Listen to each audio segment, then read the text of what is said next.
Hi friends, it's Shana and I'm back, and I told you I have one more quick unboxing of an SLG, so let's see if we can make this a shorty.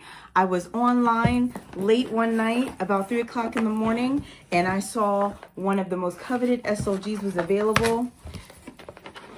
Here's my receipts in my return labels, but I'm gonna keep it. And look at this cute box. This piece has been sold out forever, but at 3 o'clock in the morning, I saw that green circle and it was available. How cute is that with the drawstring?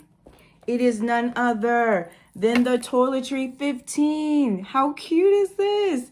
I'm going to put the dimensions below, and what I've decided to do is transition all my makeup into here. So just so you know, it was made in Spain. I know that matters to some folks and has a little bit of a shutter there.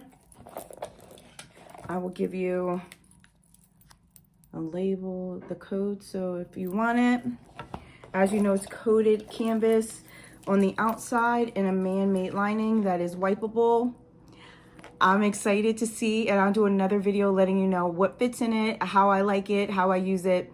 And so if you like all that you heard and you saw here, I ask that you comment, like, and subscribe, and hit that notification button so you know when I post. I hope to see you back soon.